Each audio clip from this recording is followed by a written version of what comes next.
So your tenant is behind on rent, they've damaged your property, and now they're ignoring your messages. Is this a terrible tenant, or are they just being a little difficult? Today I'm going to help you understand the difference.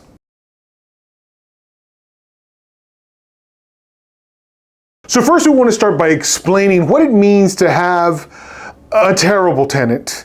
And we're going to start off by the tenant that stopped paying rent or fees or other costs, somebody who's holding back money that is duly owed under the terms of the lease. If you watched enough of my videos, you know that my rule is 7 days. You should have 100% of everything that's owed to you paid up within 7 days. This includes rent, this includes late fees, it might include repair costs or other fees that are incurred by the tenant because of some violation of the lease or an ordinary charge that stems from their lease agreement with you. If a tenant hasn't paid 100% of what's owed to you by day 7, you should be issuing a notice to vacate.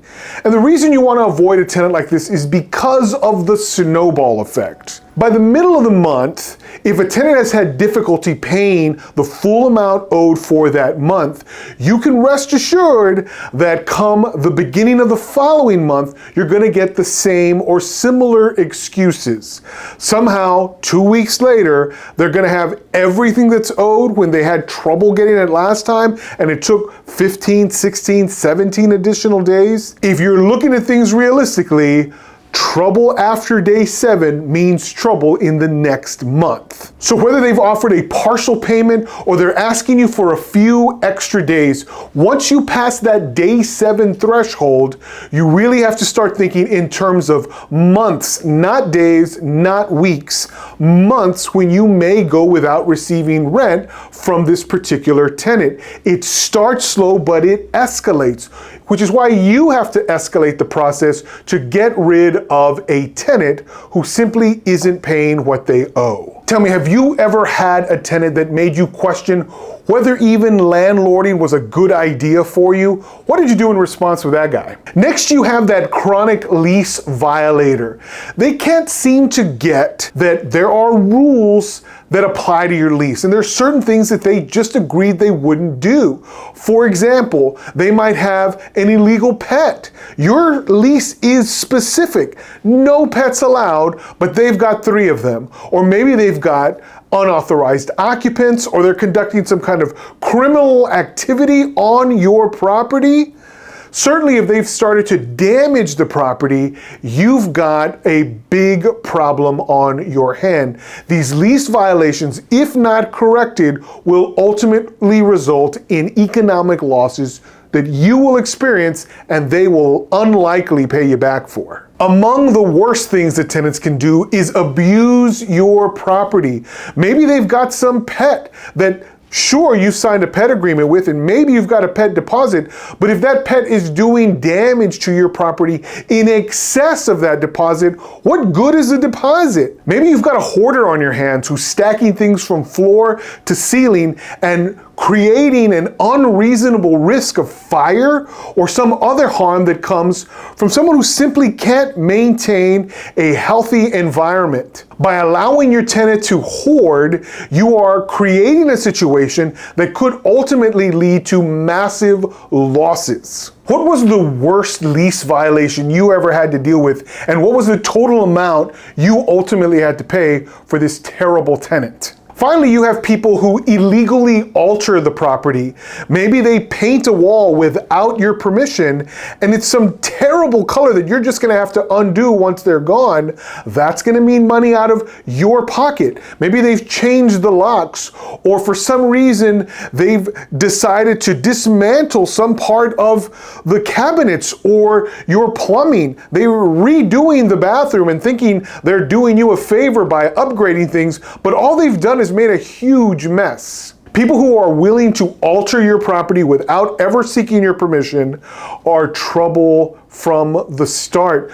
Don't allow your tenants to make alterations and just turn a blind eye to it. That's something that you need to get fixed, and the cost for that repair is something they're gonna pay, and you need to get on it early. So I once had a client who came to me and said, I've got a weird thing going on my property. I've had multiple complaints from neighbors who say that some old guy has walked out and just goes walking down the street. They don't know who he is, but they know he came out of my house, which didn't make sense to me because I remember who signed the lease, and it wasn't a single old man. Nobody who met that description was part of the application process.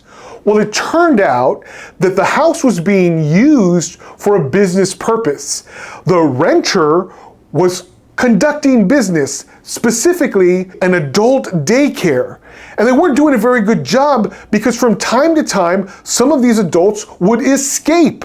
They would walk right out. They didn't know where they were going, and they certainly didn't belong unsupervised outside of the house.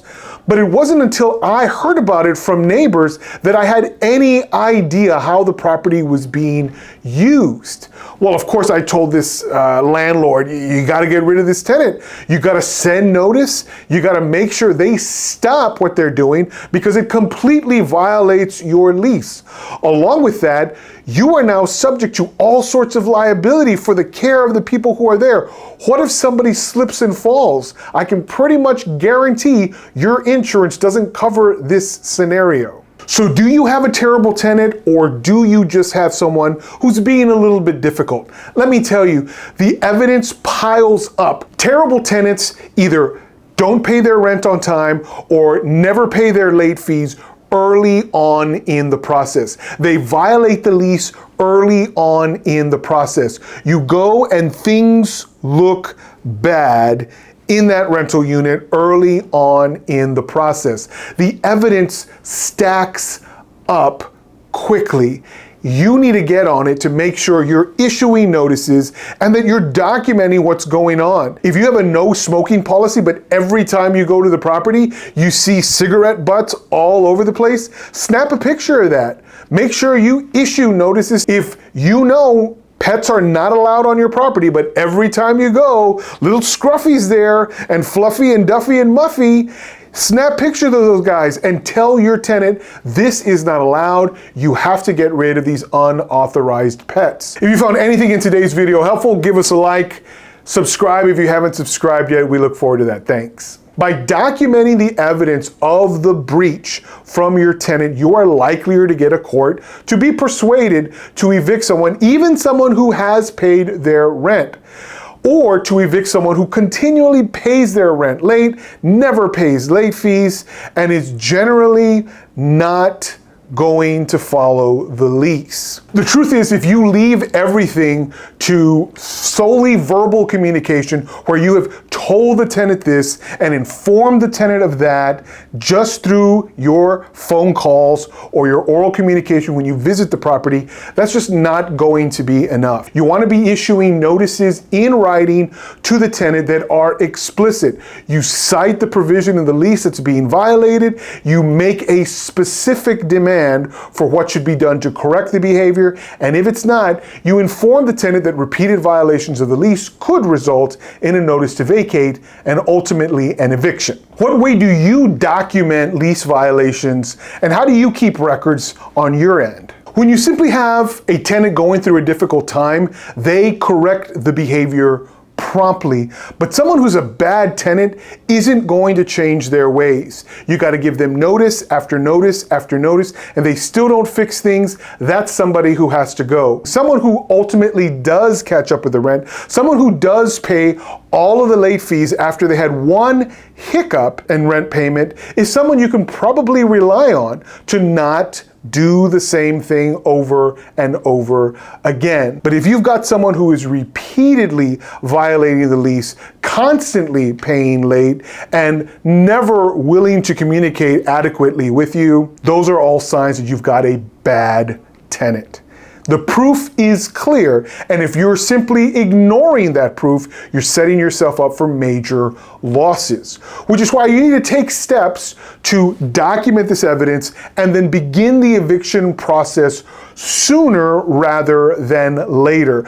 Understand what the rules of your jurisdiction require for you to get rid of a terrible tenant without experiencing extreme delays in the process. In the state of Texas, generally we're issuing a 3-day notice to vacate in writing. We send ours through regular and certified mail. Once that letter has been delivered, we do our count, and then after the 3 days have lapsed, we file that eviction petition with the court. The process generally in the state of Texas is about 30 to 45 days, which is why we urge landlords not to delay. If you're waiting for month 2 or 3 before you're really gonna send that super intense message of get out, you've probably waited too long, especially if the issue is non-payment of rent, which is why we stick by our 7-day rule. If you haven't gotten 100% of it by day 7, issue that notice to vacate. Again, someone who's just going through a difficult time will get it taken care of in short order.